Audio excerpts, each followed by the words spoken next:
Eu te saúdo com a paz do Senhor. Você é daquelas pessoas que acorda mais cedo para ficar mais tempo à toa? Esta é a lição número 5 da classe de jovens, proteção contra a preguiça. E o que é preguiça e o que não é preguiça? Na lição de hoje você verá a diferença e quais as consequências de uma pessoa preguiçosa. Fique aqui comigo que você também saberá a respeito deste negócio. Eu também te darei as respostas da hora da revisão.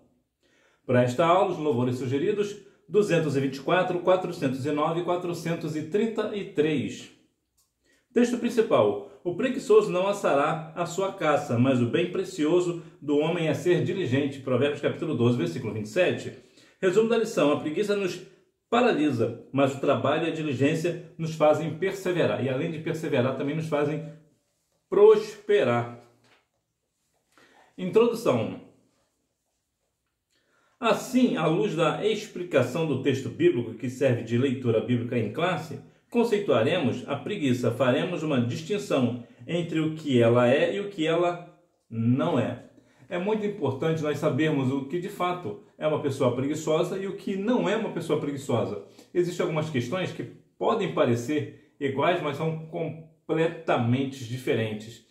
A preguiça é uma questão que a Bíblia fala contra, né? Inclusive Provérbios 6,6, né? Vai ter com a formiga ao preguiçoso. Conheça o seu caminho e ser sábio. Então a preguiça é o assunto da lição de hoje.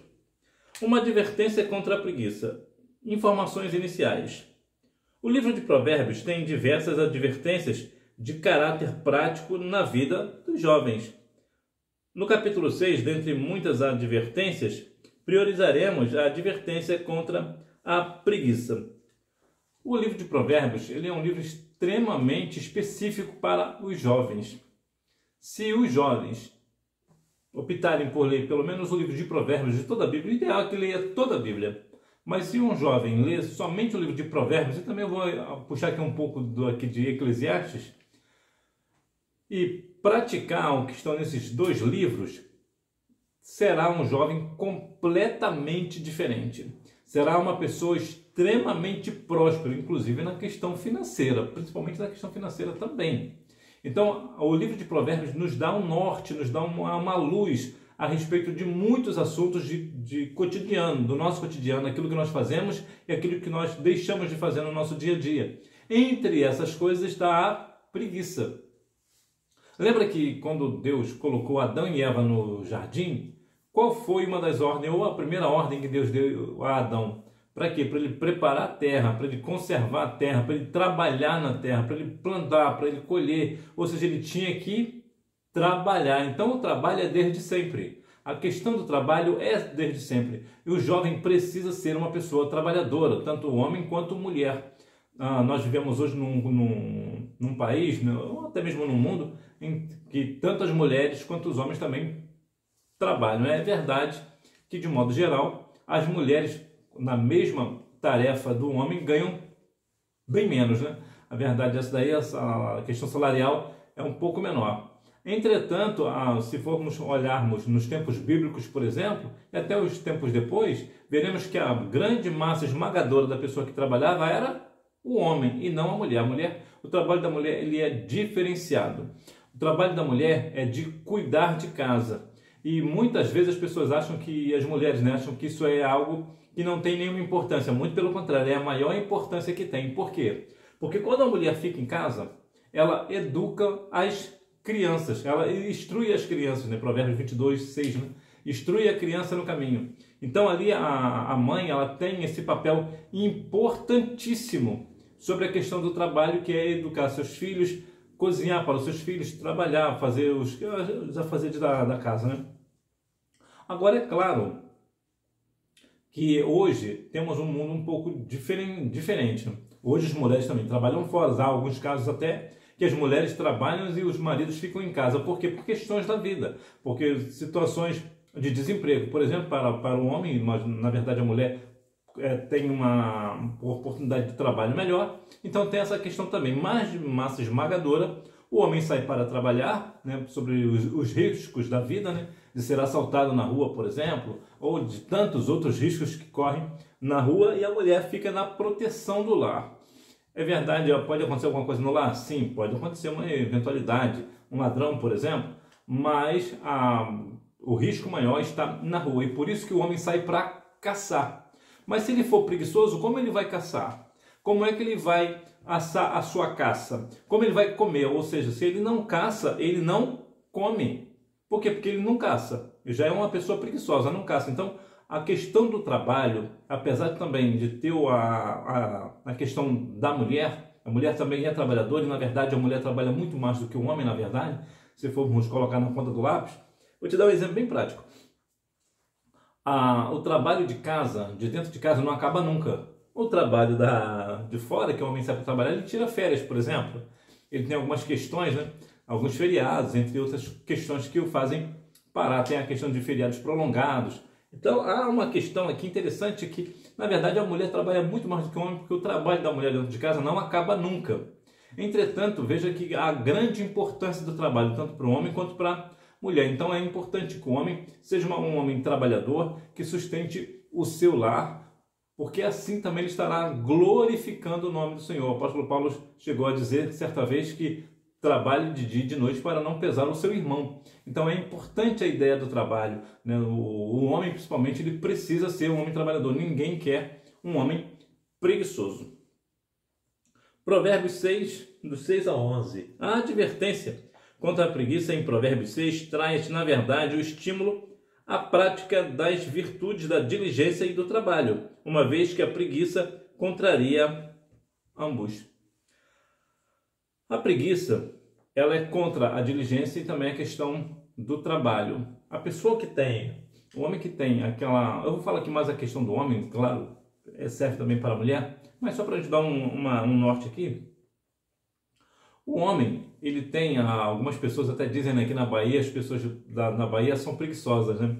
Eu, particularmente, apesar de nunca ter ido à Bahia, mas eu discordo pelas pessoas que eu conheço que vêm da Bahia, são pessoas bem batalhadoras. Que, na verdade, o brasileiro, de modo geral, são batalhadores, né? Existem algumas exceções, é verdade, existem alguns povos específicos, né? Por exemplo, na Bahia, que tem preguiçoso, claro que tem. No Rio Grande do Sul tem, claro que tem. No Rio de Janeiro, claro que tem. Mas a grande massa esmagadora do povo do Brasil é um povo trabalhador, são pessoas trabalhadoras.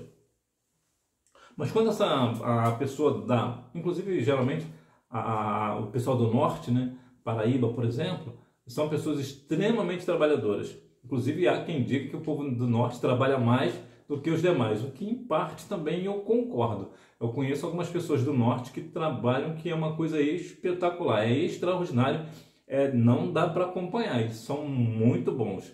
Entretanto, também dizem que se o nortista for para preguiçoso também, não serve, porque tem que acabar com ele. Por quê? Porque nortista preguiçoso é a pior raça que existe. Bom, eu não conheço nenhum nortista preguiçoso, talvez você conheça, né? Talvez possa dizer que sim ou que não, né? Mas quando a pessoa é uma pessoa preguiçosa, ela tem essa tendência de ser contra o trabalho, porque a preguiça ela é a aversão ao trabalho, é o contrário de trabalho. Veja, por exemplo, que há pessoas no Brasil que trabalham até o final da vida, assim, com 90 anos, com 100 anos. Então veja que há pessoas que realmente levam o trabalho muito a sério. Por quê? Porque precisa ser levado a sério. O trabalho, ele dignifica o homem, o trabalho, ele engrandece a Deus. Porque quando uma pessoa está trabalhando, na verdade está glorificando a Deus. Então é importante que nós venhamos ter essa tendência de realmente ir ter com a formiga e nós não venhamos ser pessoas preguiçosas. É importante também lembrar sobre a questão da preguiça. Você que está na sua casa, você pode pensar: eu não estou trabalhando agora porque o mercado de trabalho está fechado. Realmente, o mercado de trabalho no Brasil está muito fechado, milhões e milhões de desempregados. E você pensa, então, como é que eu vou ser trabalhador se não tem a porta de trabalho aberta? Eu vou dizer uma coisa para você.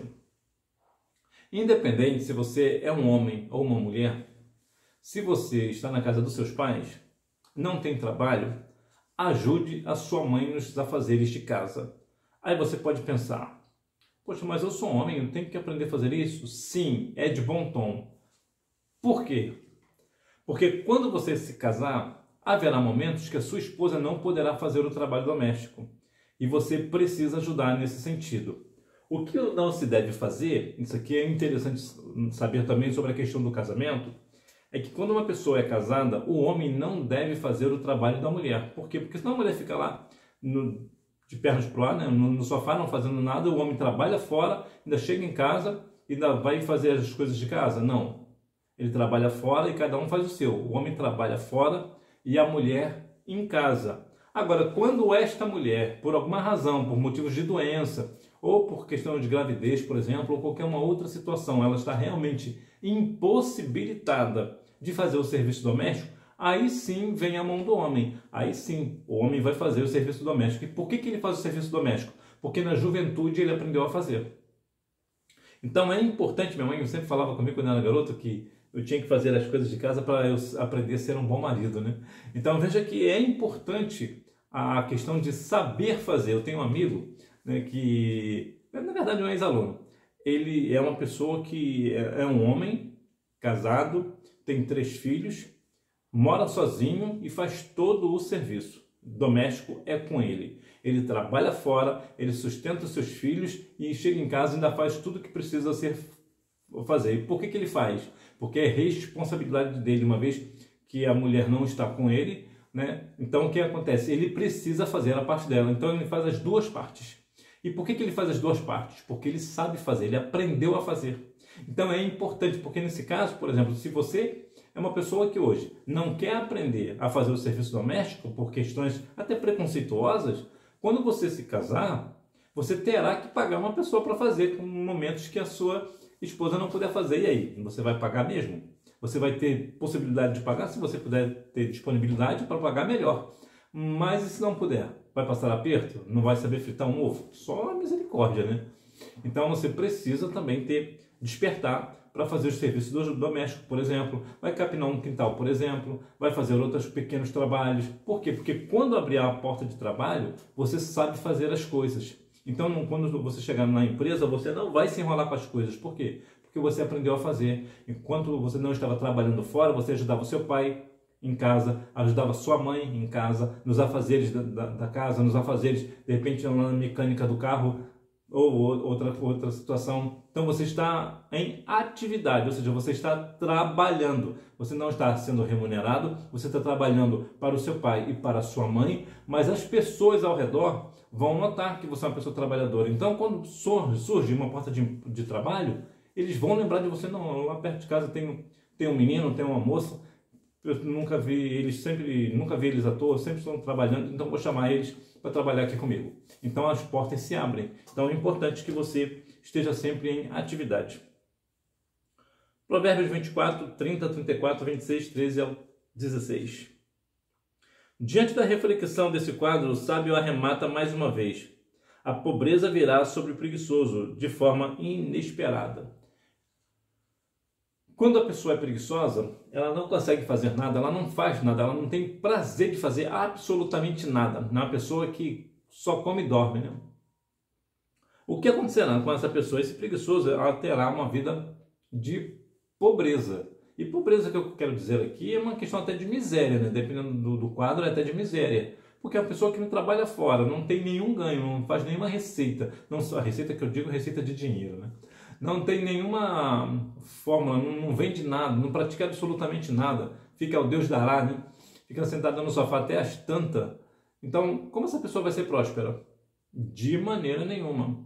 Então, é preciso, é necessário que nós venhamos ser pessoas que trabalham para quê? Para nós termos uma vida próspera. Por quê? Porque imagina, você quer comprar o teu PlayStation e não tem dinheiro.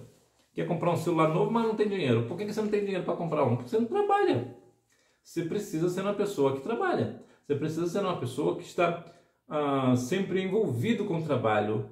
Né? O trabalho tem essa dinâmica de abrir portas, porque um trabalho ele sempre abre porta para outro trabalho. À medida que você vai trabalhando num lugar, você trabalha bem, as pessoas observam.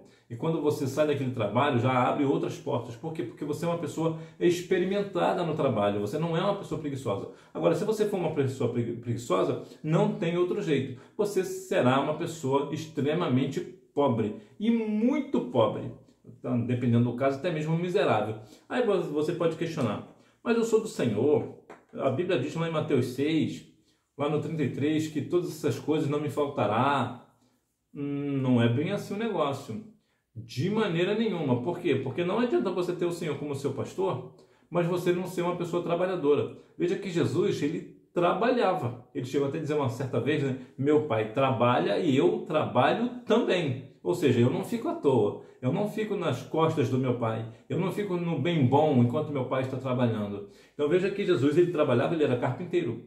E trabalhar com madeira é um trabalho braçal, é um trabalho pesado. E Jesus fazia com diligência, Jesus fazia com disciplina, Jesus fazia com prazer. E outra questão do prazer sobre trabalho, muito provavelmente, na maioria das vezes, creio eu que não, mas na maioria das vezes, você vai trabalhar com aquilo que você não gosta. Então, como você vai ter prazer? Bom, aprenda a gostar daquilo que você faz, uma vez que você não consegue trabalhar no que você gosta. Então, aprenda a gostar daquilo que você faz. Às vezes você nem está gostando do trabalho, mas não é aquilo que você quer fazer, mas faça. Eu vou te falar uma coisa para você. É melhor você ser um excelente vendedor de laranjas do que um péssimo médico, um péssimo advogado. Então é importante que você aprenda a fazer as coisas com diligência, com amor, ainda que de repente não seja aquilo que você quer fazer, mas seja o melhor que você possa ser.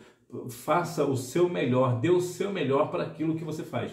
Para quê? Para quando você vier a oportunidade de você fazer aquilo que você gosta de fazer, como você já está acostumado com o trabalho, de fazer o trabalho ainda que você não goste, imagina quando for o trabalho que você gosta. Aí sim você vai render muito mais ainda. Então ainda assim o nome do Senhor será glorificado. Por quê? Porque vai ficar muito feio para você. Você ser uma pessoa cristã, está na empresa e está de preguiça, está com preguiça. E as pessoas vão falar, diz que é crente, mas não bota um prego no sabão. A pessoa não trabalha. A gente contrata o crente, mas o crente fica até às tantas. Não é assim.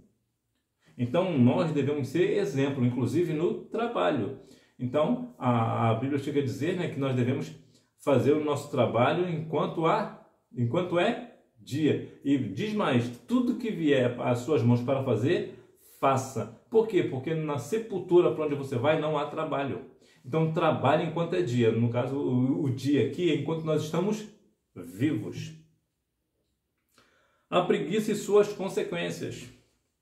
Conceituando a preguiça. De maneira geral, preguiça tem a ver com aversão ao trabalho, um estado de prostração, morosidade e lentidão.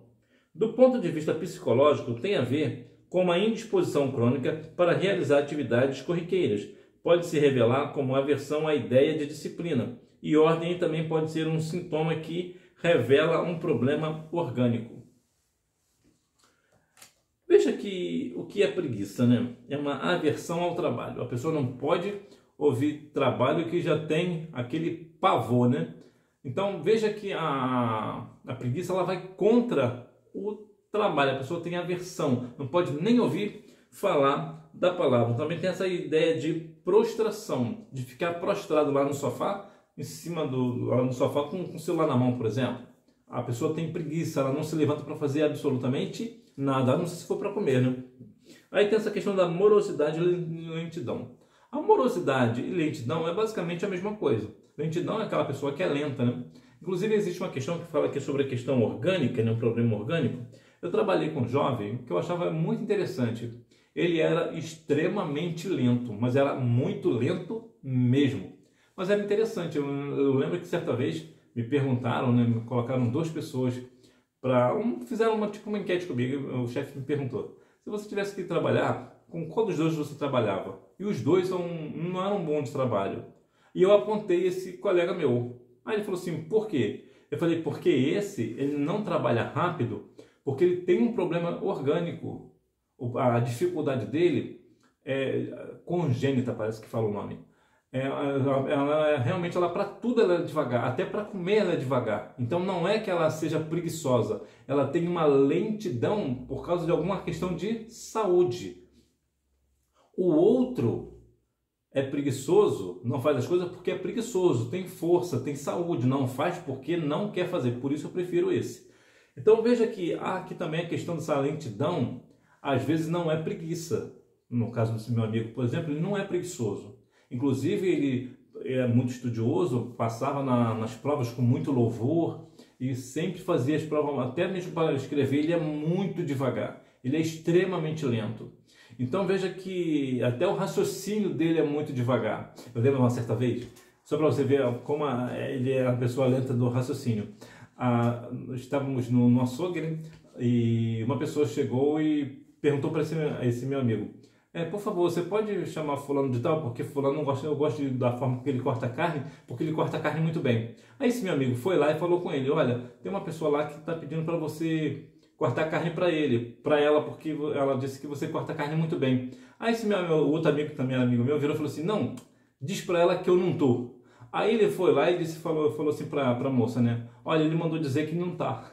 E ele falou isso sem nenhuma maldade, é inocente. Então veja que ele é lento, até no raciocínio ele era lento, ele é devagar. Então isso não era preguiça, era uma questão pessoal dele.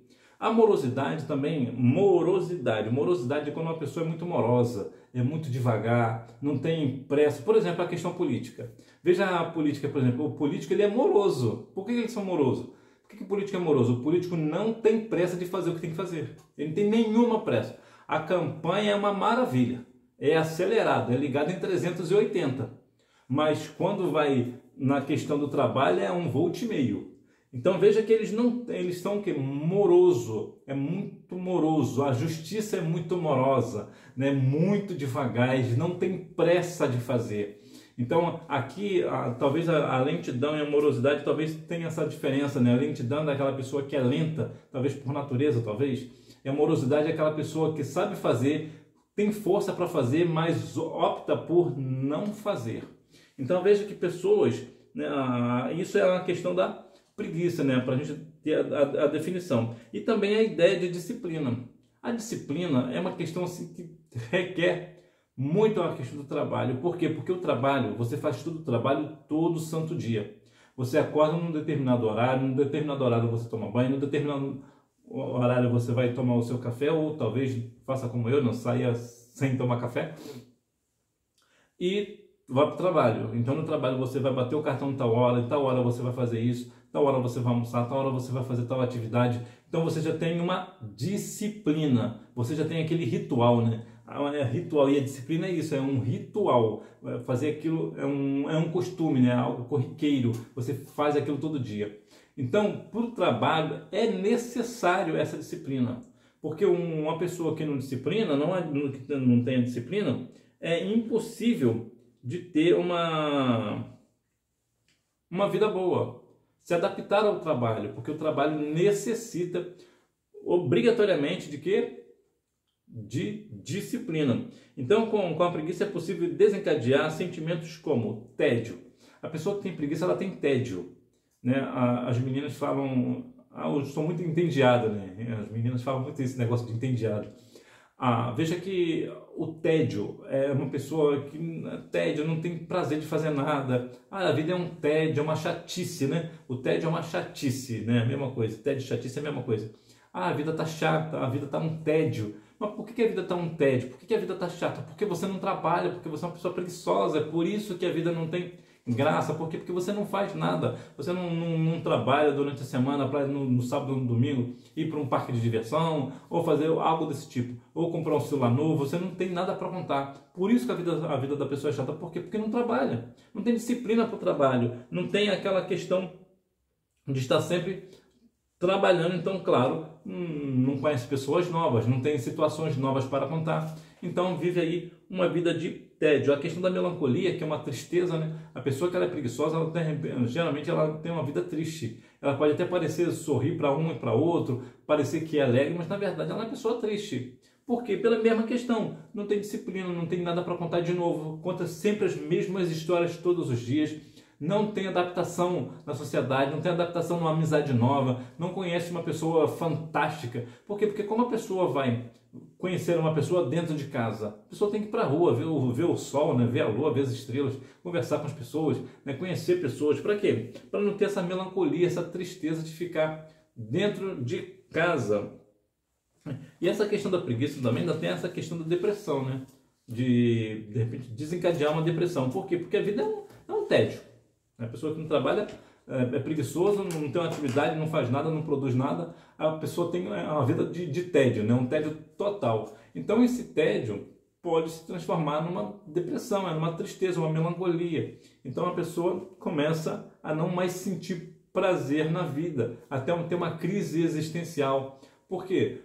Porque não tem um parecer na vida, não tem uma atividade, não faz um exercício físico, não caminha, não vai conversar com os amigos. Então é uma pessoa que não vai para a escola bíblica dominical também, é uma pessoa que está completamente ali numa tristeza, numa melancolia, fazendo as mesmas coisas todo dia. E quais são as mesmas coisas todo dia que ela faz?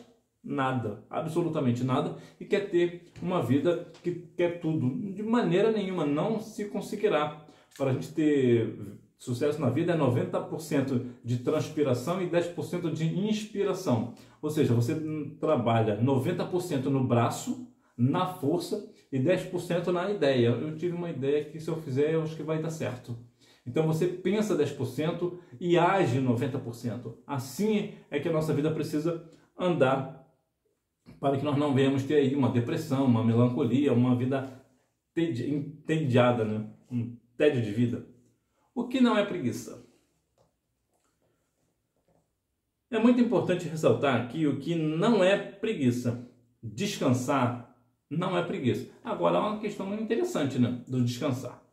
Se a pessoa não está fazendo nada, então se ela vai descansar porque ela nada fez, então aí nesse caso é o quê? Nesse caso é preguiça, né? Está descansando de não fazer nada?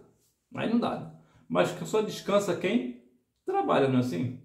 Então o descanso, ele não é preguiça. Ele é um ato do corpo, uma necessidade do corpo. Se você trabalha, principalmente se você trabalha muito, né, com a mente, com o braço, você vai se cansar. Então é natural que você descanse o corpo para o dia seguinte. Então descansar não é preguiça. Muito pelo contrário, é um princípio bíblico que, se ignorado, levará o ser humano à exaustão física e mental. Também não podemos confundir a preguiça com causas orgânicas, que é aquilo que eu já falei, né, sobre a questão do meu amigo que é muito devagar. Né? A questão dele lá é diferente, ele é uma questão orgânica, é uma questão de saúde. Então veja que a questão do descansar, a Bíblia fala uma questão muito interessante sobre Deus, né? Depois que Deus criou o mundo, Deus descansou. Só que a Bíblia também diz que Deus não se cansa. É uma contradição? Não, não é. Por que não? Porque, na verdade, Deus, ele não se cansa. Ele é desde a eternidade, e a eternidade ele é Deus, e ele não se cansa.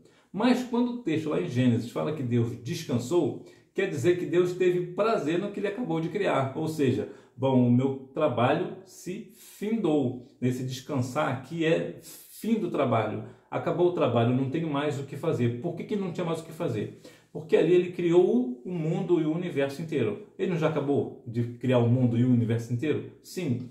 Então ele vai descansar, ou seja, o trabalho acabou. Então essa ideia para nós de descanso é mais ou menos essa ideia que nós temos também. Quando você termina de fazer um trabalho, você vai descansar. Por quê? Porque o trabalho acabou. Agora, o descanso nosso ele é um pouco mais além. Ainda que nós venhamos trabalhar e nós não terminarmos o trabalho, ainda assim nós teremos necessidade de descansar. O nosso corpo físico não suporta muito tempo. Eu já falei aqui até algumas outras vezes sobre a questão de ginástica, por exemplo, né, de pessoas atletas, né, que fazem muita coisa, muito esforço e acaba se arrebentando. Por quê? Porque o corpo não está pronto para aquilo. Aí o atleta tem uma questão muscular, arrebenta isso, quebra o osso dali, quebra o osso de lá. Por quê? Porque ele levou o corpo ao extremo. Então é assim exatamente quando uma pessoa quando leva o trabalho ao extremo. Ele trabalha demais, então ele mentalmente e fisicamente fica extremamente exausto. Então, por ele ficar exausto, essa pessoa pode ter um problema muito, muito sério. Por quê? Porque o corpo pode não resistir. E a pessoa acaba tendo um piripaque, né? Acaba tendo um troço e parte para a eternidade. O negócio é bem sério. Por quê? Porque o corpo foi além do que ele poderia ir. Então, há uma necessidade realmente, ainda que o trabalho não acabou, se o corpo não está suportando mais, não force. É necessário parar e descansar o corpo para que assim volte depois com mais intensidade. A preguiça paralisa seu desenvolvimento. A preguiça contra a qual a Bíblia adverte paralisa o desenvolvimento espiritual, afetivo, acadêmico e profissional do jovem. Certa vez a questão da preguiça é uma questão muito séria, né? Estava numa reunião de jovens, eu era líder de jovem na época, e o pastor se levantou e reclamou com as meninas: olha, eu estou sabendo aí que vocês estão indo muito atrás dos meninos lá do mundo, que vocês querem namorar os meninos do mundo, tem tanto homem bonito aqui na igreja, por que vocês estão procurando? Vocês não precisam procurar lá fora, tem muito jovem bonito aqui na igreja. E uma das jovens se levantou e disse o seguinte: pastor, tem muito jovem bonito aqui, mas tudo preguiçoso. Eu quero um homem trabalhador e não um homem preguiçoso. Olha que situação. O jovem que não trabalha, ele é mal visto. Então, principalmente a questão do homem, né? Do trabalho do homem. E por que isso é importante? O trabalho é importante. Porque se o homem for preguiçoso, ele não tem desenvolvimento espiritual. Por que não? Porque para alguém ter um desenvolvimento espiritual, ele precisa fazer o quê? Ele precisa orar, ele precisa jejuar, ele precisa ler Bíblia, e para ler Bíblia precisa ter disciplina. A disciplina faz parte do trabalho. A pessoa precisa, como é que a pessoa vai ser um bom pregador da palavra se ele não lê a palavra? Como pode ser um ensinador da palavra se ele não lê a palavra, se ele não estuda a palavra? Então é necessário que o jovem tenha esse entendimento que se ele for preguiçoso, a vida espiritual dele vai afundar. Como é que ele vai orar? Como vai para as consagrações, as vigílias, né? Ou os montes, né? Como é que ele vai? Ele é preguiçoso. Ele não vai, não tem prazer nenhum de ir, porque precisa trabalhar para ir. Porque, na bem da verdade, pregar a palavra é um trabalho, ensinar a palavra é um trabalho. Orar, de uma certa forma, é um trabalho. Quando você, por exemplo, vai na casa de uma pessoa e você ora por aquela pessoa e aquela pessoa é curada, por exemplo, aquilo é um trabalho que você fez. E ainda que aquela pessoa não seja curada, ainda assim é um trabalho. Quando você vai num culto ao ar livre, você prega a palavra, ou você dirige um culto ao ar livre, por exemplo, aquilo é um trabalho. Então hoje, o jovem precisa compreender que verdadeiramente ele precisa ter uma vida de trabalho, porque se ele não tiver uma vida de trabalho, por exemplo, na igreja, com a palavra, com a oração, com a busca do batismo com o Espírito Santo, a vida dele espiritual vai afundar. E por que vai afundar? Porque ele é preguiçoso. A questão afetiva. Como é que um jovem vai arrumar um namorado se ele é preguiçoso? Como eu acabei de falar da jovem, né? Como? Não dá. Nenhuma menina quer trabalhar, quer namorar com um menino preguiçoso. Se você é menina, discorda de mim, deixa aí no comentário. Então, como é que fica a vida afetiva? Fica um fracasso, né? Não desenvolve. Também a questão acadêmica. No acadêmico aqui, é mais a ideia de uma faculdade, por exemplo, realmente uma pessoa ser acadêmica. É mais a ideia da pessoa realmente ter uma instrução fora da igreja. Não é aquela instrução da igreja. O acadêmico aqui é uma questão de uma pessoa que vai se formar num profissional, num advogado, num médico ou num empresário, vai virar um Elon Musk da vida, né?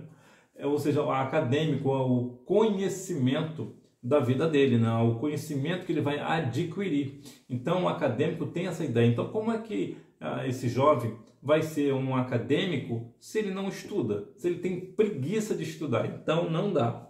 Também a questão profissional, também que se une aí junto à questão do acadêmico, né? Como é que ele vai ser um bom mecânico, por exemplo, se ele tem preguiça de apertar lá os parafusos, né? Tipo, arrancar o motor do veículo, limpar, que dá um trabalhão medonho. Então, como é que vai ser? Então, o jovem ele precisa ser uma pessoa ativa, ele precisa ser uma pessoa que está envolvido com o trabalho, porque se ele for uma pessoa preguiçosa, essa questão espiritual, afetiva, acadêmica e profissional não irá se desenvolver. Então, o jovem vai ter uma vida como, né? Terá uma vida raquítica, né? Vai ter uma vida completamente seca, vazia, sem graça, vai ser um tédio. Protegendo-se contra a preguiça, desenvolvendo o senso da responsabilidade. Não há um passo a passo para vencer a preguiça. Contudo, construir um senso de responsabilidade é um bom início. Ele tem a ver com a clareza do propósito de sua vida. Você conseguiria responder qual o propósito da sua vida? Isso aqui é uma questão muito importante, né? Os jovens querem ser muitas coisas, né? Vou ser isso ou aquilo quando eu crescer. E quando cresce, né, vira o quê? Qual o propósito? Para que você veio? O que você deixará? O que você vai fazer da sua vida? Veja, por exemplo, temos grandes exemplos de engenheiros, pessoas espetaculares que fizeram obras faraônicas extraordinárias. Por quê? Porque eles tinham um propósito de vida. Eles tinham algo, né? Vamos falar aí, por exemplo, do Antônio Gilberto. O Antônio Gilberto era um teólogo. A NASA, por exemplo, colocou, a NASA, que é a agência espacial americana, colocou o Antônio Gilberto como as 100 pessoas mais inteligentes do mundo. Olha que coisa extraordinária. Qual é o propósito da vida de Antônio Gilberto? Nos ensinar a palavra. E como ele fazia isso com facilidade? É extremamente fácil para ele. Porque era o propósito da vida dele. Então, o que ele fez? Ele desenvolveu uma disciplina de estudo da palavra. Eu estou falando aqui do Antônio Gilberto, mas tem tantas e tantas outras pessoas, né? Cantores, cantoras, né? Engenheiros, até mesmo, por que não dizer, né? Jogadores de futebol, artistas, né? Oscar Niemeyer, por exemplo, né? E tantas outras pessoas que têm um trabalho extraordinário que você não consegue ver essa pessoa fazendo outra coisa. Você consegue ver, por exemplo, o Cristiano Ronaldo sendo pedreiro, por exemplo? Qual o propósito de vida dele? Ele tinha um propósito na vida dele, de ser jogador de futebol. E o que ele fez? Ele foi lá e fez disciplina e conseguiu. Por que vai ser diferente com você? Não será. Se você colocar qual é o propósito da minha vida, você vai ser o que quando você crescer? O que você realmente será? Eu tive um aluno que ele falava muito que ele ia ser da Polícia Federal, que ele ia ser agente da Polícia Federal. Eu parei para conversar com ele, olha, ser agente da Polícia Federal é uma questão muito glamurosa. A pessoa que é um agente da Polícia Federal tem um respeito imenso. Inclusive agora, ainda mais agora, né, ver que a Polícia Federal está agindo de uma forma tão espantosa que é assustadora. E isso é uma coisa boa, né? Então veja que, aí eu perguntei para ele assim, mas o que você está fazendo para ser futuramente um agente da Polícia Federal? E até hoje ele continua no mesmo lugar. Por quê? Porque ele tem até um propósito da vida dele, de ser um policial federal, mas ele nunca fez absolutamente nada para se tornar um agente da Polícia Federal. Então você acha mesmo que ele vai ser um policial federal? Não, de maneira nenhuma. Então há uma necessidade de fazer o quê? De ter qual é o propósito da minha vida?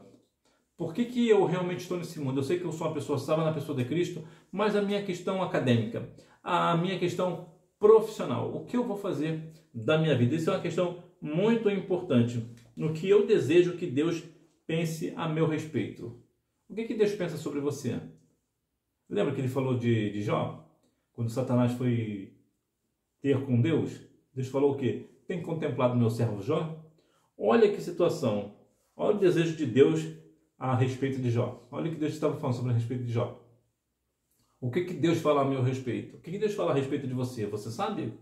Então nós devemos ser um exemplo para este negócio. E aqui a grande questão também, que legado quero deixar para as pessoas com as quais eu me relaciono?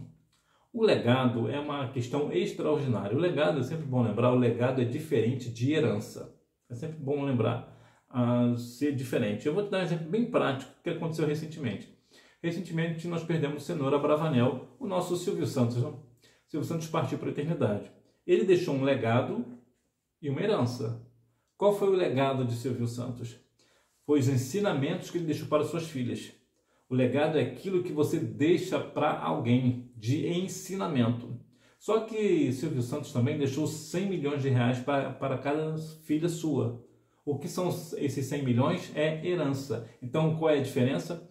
Legado é aquilo que você deixa para uma pessoa no sentido de ensinamento prático da vida. A herança é aquilo que você deixa de valioso no sentido material, joias, questões de pedras preciosas, dinheiro, né? Isso é herança. Isso é herança, fazenda, né? Propriedade, isso é herança. Então, qual é o legado que você vai deixar para as pessoas? Quando você partir para a eternidade, o que as pessoas vão lembrar de você? Qual é a grande qualidade que você tem que você será lembrado por muito tempo depois de você partir? Então isso é uma questão muito importante que nós devemos pensar. O que eu estou deixando de legado para as pessoas, né? Pelas quais eu me relaciono. Cuidando do corpo. Com o senso de responsabilidade estabelecido, agora devemos fazer a manutenção do nosso corpo para executar a nossa responsabilidade. Uma coisa que geralmente nos descuidamos na juventude é com o nosso corpo e com a alimentação, condicionamento físico e o sono. Eu vou falar para você o que aconteceu comigo quando eu era jovem. Eu vi o doutor Laí Ribeiro falar numa emissora de televisão. O doutor Laí Ribeiro ainda tinha um cabelo pretinho. O cabelo dele era preto assim, igual o meu. Ele era bem novo. Isso deve ter algumas coisas entre uns 30 anos, mais ou menos. E eu, garoto, ele começou a falar sobre saúde. E o que eu pensei? Ah, mas isso aí é coisa de velho, você não precisa ver isso daí não. E como é que eu estou hoje? Por conta do que eu não fiz na minha juventude, hoje eu passo por algumas situações bem chatas. Por quê? Porque eu não cuidei, sabe do quê? Do meu corpo quando eu era garoto, quando eu era jovem. Então, por quê? Porque o jovem, como tem muita saúde, nós temos quando somos jovens, né? A nossa saúde é algo espantoso, nós temos uma força fora do comum, uma disposição fora do comum. Então nós não pensamos que um dia vamos envelhecer, nós não associamos que aquela força vai se acabar ou vai se acabando à medida do tempo. Então é necessário que o jovem, você jovem hoje, faça uma visita ao médico. Por exemplo, você precisa cuidar do seu corpo na questão física, não é que você vai levar a ginástica ou ao seu exercício físico ao extremo. Não é isso, porque se você levar ao extremo, você terá grandes problemas e situações, dependendo do caso, que pode levar você à morte. Olha que situação. O nosso corpo ele tem muita resistência, é verdade, mas ele não foi feito para isso. A nossa resistência é algo, quando acontece algo completamente atípico. Por exemplo, você foi solto lá numa ilha deserta. Um calor fora do comum, não tem nada para comer, o teu corpo ali, a resistência do corpo vai te ajudar a sobreviver ali. Mas se você colocar e viver colocando o seu corpo para resistir isso toda vez, sempre, de propósito, terá uma hora que ele não vai resistir. Então, é importante que você, apesar de estar com essa saúde hoje toda, você faz uma caminhada, vai andar de bicicleta, vai fazer uma natação, vai manter o seu corpo em exercício. Lembrando, exercício sem excesso, sem força extrema.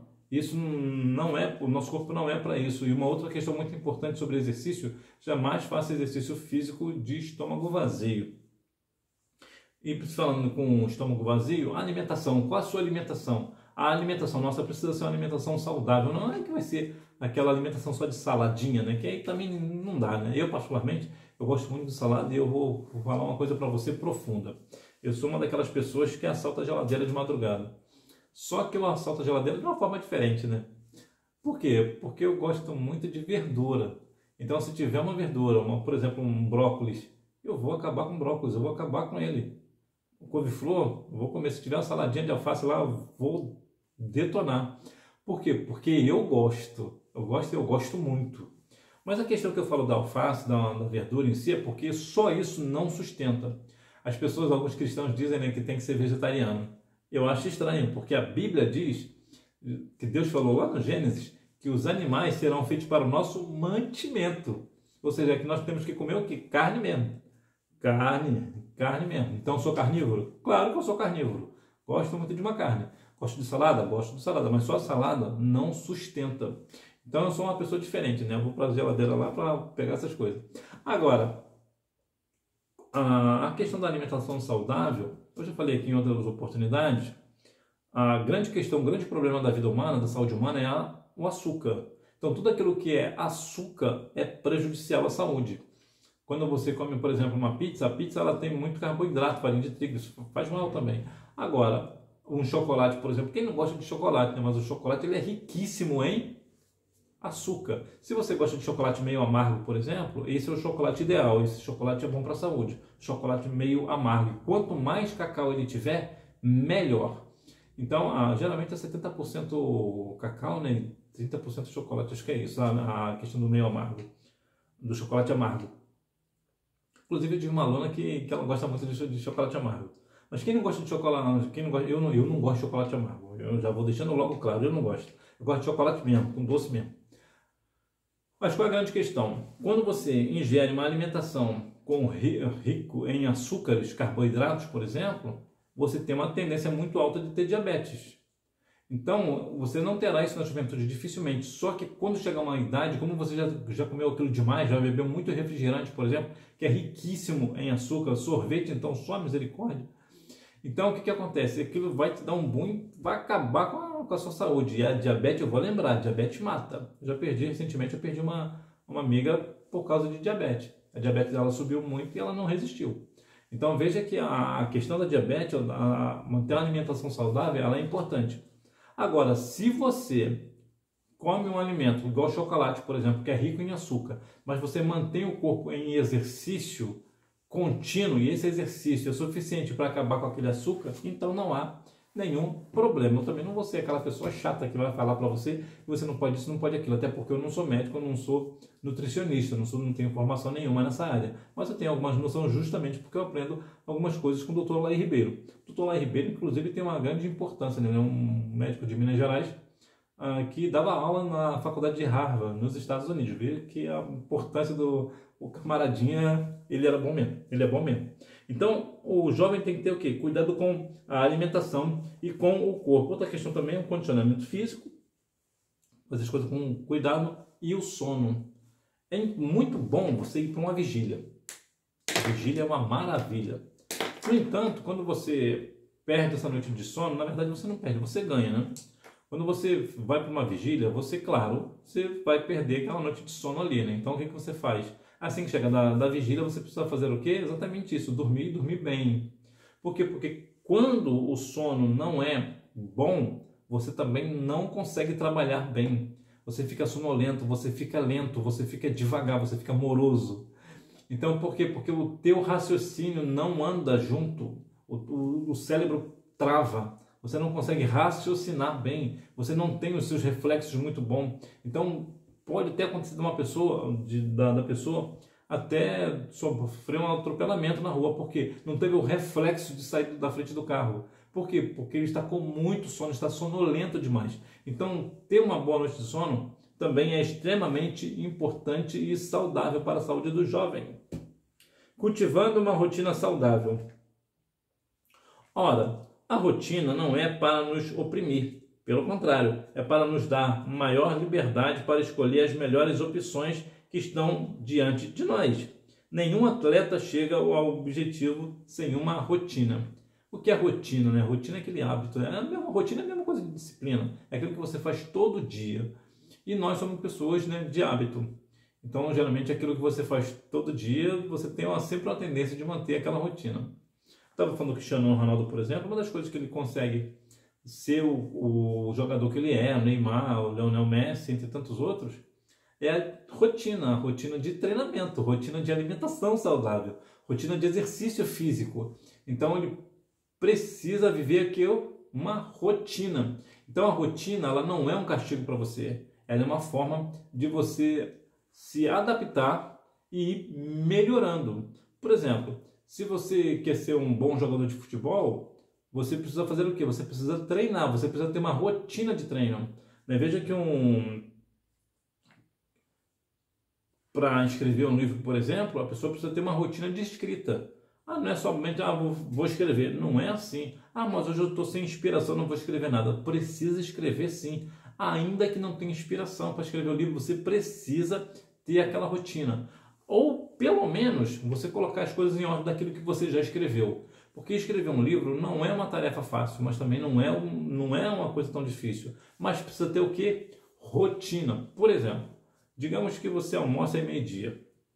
Então, 1 hora você está mais tranquilo. Você já estudou de manhã, almoçou, então de 1 às 5 horas da tarde, por exemplo, ou de 1 às 2, por exemplo, você vai escrever. Então, todo dia, numa rotina de 1 às 2 da tarde, você está escrevendo. Não interessa o que está acontecendo lá fora, você está escrevendo. Isso é o quê? Uma rotina. As pessoas te chamam para comer uma pizza nessa hora. Não posso porque eu estou escrevendo. Vamos ali comer um hambúrguer. Não posso, eu estou escrevendo. Vamos ali no parque de diversão. Não, eu estou escrevendo. Não interessa o que está acontecendo à sua volta. Você está escrevendo. É o quê? A sua rotina. Quando você tem essa rotina, você terá um tempo que você vai conseguir concluir o seu livro. Aí as pessoas vão dizer, como você conseguiu escrever um livro? Eu acho tão difícil. Mas por que você conseguiu? Rotina, disciplina. Você precisa estar sempre fazendo aquela mesma coisa, é um costume. Você está ali sempre. Veja que nenhum artista desenha uma tela sem uma rotina. O artista, um Van Gogh, por exemplo, Leonardo da Vinci, ele não vai chegar lá e fazer. Inclusive, o Leonardo da Vinci é uma questão até curiosa, né? Dizem que o quadro de Mona Lisa, que está lá no Museu do Louvre, na França, o Museu do Louvre, que inclusive é o museu mais visitado do mundo, justamente com a França, que é o país mais visitado do mundo também. O quadro da Mona Lisa, ele ficou famoso, parece que foi, na verdade, por causa de um roubo que houve do quadro. Então, ele tomou uma repercussão internacional. Mas aqui não vem ao caso do porquê, se é isso mesmo ou se não é. Veja que é um quadro valiosíssimo, mas para ele desenhar, para ele pintar o quadro, o que ele precisou? De uma rotina. Nada acontece, um artista não vai chegar lá e fazer e acabou. Não, precisa de tempo. Ele precisa, às vezes, o que uma pessoa fez, um quadro, por exemplo, vamos imaginar uma meia hora, 15 minutos ele conseguiu fazer um quadro perfeito. Você acha que ele conseguiu fazer aquele quadro com 15 minutos? Claro que não. Ele fez muitos rascunhos no ateliê dele, na oficina, né? Ele ficou muito tempo estudando sobre cores, sobre pincéis, sobre isso. Então ele demorou demais. Ele tem todo um bastidor que você não viu. Tem toda uma rotina. Por exemplo, você vê um jogo de futebol, por exemplo, no máximo 1h20 minutos, nos 120 minutos. E você pensa, poxa, chegou ali, rapaz chegou ali e fez um gol rápido, mas aquele gol rápido não foi rápido. Houve todo um trabalho, uma rotina de cobranças de falta, por exemplo. Tem sempre uma questão muito profunda por trás. Então, nenhum artista, nenhum jogador de futebol ou nenhum autor de livro vai chegar e escrever de uma forma, vai resolver naquela hora. Existe sempre uma rotina por trás. Então, não se engane com pessoas que estão aí fazendo um sucesso medonho, com algo extraordinário que eles fizeram. Por quê? Porque houve uma rotina. Então, não pense você que você vai fazer alguma coisa do nada. Não, você precisa de ter uma rotina. Se você sabe qual o propósito da sua vida, o que realmente você tem tino para a coisa, o que você precisa fazer? Você precisa fazer uma rotina. Para quê? Para continuar sendo bom naquilo que você está fazendo. Conclusão. Cuidemos do nosso senso de responsabilidade, da nossa alimentação e do sono, bem como do estabelecimento de uma rotina saudável. Essa rotina saudável que eu acabei de dizer é algo que realmente você precisa ter, eu preciso ter, nós precisamos ter uma rotina saudável, uma rotina que realmente é uma rotina, geralmente é chata, né? Ter uma rotina geralmente é uma coisa chata, mas é necessário. Veja, por exemplo, pessoas que vão estudando, estão fazendo faculdade, por exemplo, se jogam lá no livro em cima da mesa e fica ali 2, 3 horas, às vezes mais, né? Há pessoas que estudam 10 horas por dia. Então, aí vai para a faculdade, volta e as pessoas pensam, aquela pessoa é uma pessoa fez algo tão extraordinário lá na faculdade, como ela conseguiu? Como é que ela conseguiu abrir aquele negócio? Ela fez um trabalho tão bom ali, ela abriu um estabelecimento novo. Como é que ela conseguiu? Rotina de estudo, de trabalho, de pesquisa, de muita coisa envolvida. Então não pense que vai aparecer uma coisa do nada e vai ter um brilho espetacular e você vai se dar bem na vida. Não é assim, você precisa ter uma rotina, disciplina, hábito, viver uma questão de chatice, na verdade, né? As pessoas estão lá se divertindo numa festa, você está lá naquela rotina. Então, realmente, mas é algo que é necessário que nós venhamos fazer, ter um senso de responsabilidade, ter a nossa alimentação saudável. A alimentação saudável, na verdade, é uma alimentação firme, né? Esse negócio de saudável, as pessoas entram muito nessa ideia, né, de ser vegetariano, né, ser vegano. Eu tive uma aluna que falava que era vegetariana, mas ela não podia ver um churrasco, só o sangue do cordeiro. E ver também essa questão do sono, né? O sono é extremamente importante. Hora da revisão. Número 1, a advertência contra a preguiça. Número 2, de maneira geral, preguiça tem a ver com a aversão ao trabalho, um estado de prostração, morosidade e lentidão. Número 3, descansar não é preguiça. Gênesis capítulo 2, versículo 2. Número 4, ele tem a ver com a clareza do propósito de sua vida. Número 5, o tempo da formiga, ou melhor, o exemplo da formiga visto em Provérbios 6, mostra-nos como seu ritmo e tempo são harmoniosos. É muito interessante a questão da formiga, quando tem um tempo frio, essa coisa, de modo geral, como é que está acontecendo? Ela está lá no bem bom, né? Por quê? Porque ela trabalhou o verão inteiro. Lembra? Tem até um episódio do Pica-Pau que eu acho muito interessante, que ele vive uma vida de preguiçoso, né? Ele come às custas dos outros. Aí, de repente, aparece, fica frio o tempo, né? Começa a nevar, cai neve. Cada um vai para o seu canto e ele não vai para o canto dele, mas não tem nada para comer. Por quê? Porque ele viveu as estações completamente fazendo nada para ninguém. No bem bom, pegando a comida dos outros, né? As pessoas trabalham, né? Os esquilos, formigas trabalhando, e ele fazendo o quê? Apanhando e não fazendo nada. Então, quando veio o frio, o que aconteceu? Todos os animais tinham seus alimentos, mas Pica-Pau estava lá morrendo de fome. Então veja que é importante que nós venhamos realmente, na medida das questões, né, como a Bíblia diz, tudo que vier à sua mão para fazer, faça segundo as suas forças. Então nós devemos ter tempo de trabalhar, tempo de descansar. Nós devemos sempre estar para adorar o nome do Senhor, porque quando você está trabalhando, você também está glorificando o nome do Senhor, porque você está cumprindo uma ordem do Senhor, né, que é do solo, né, do trabalho, tirar o sustento da sua vida. Então, que Deus em Cristo continue abençoando a sua vida e que você continue sendo esse jovem, essa jovem trabalhadora, trabalhador, que continue firme no propósito de trabalhar para o Senhor e também trabalhar para a sua vida, para você ser um bom advogado, um bom médico, ou quem sabe também, né, um excelente vendedor de laranjas. Independente da atividade, do propósito da sua vida, é importante que você faça com excelência. Que Deus em Cristo continue abençoando a sua vida e você me vê na próxima aula, se Deus quiser. Tchau!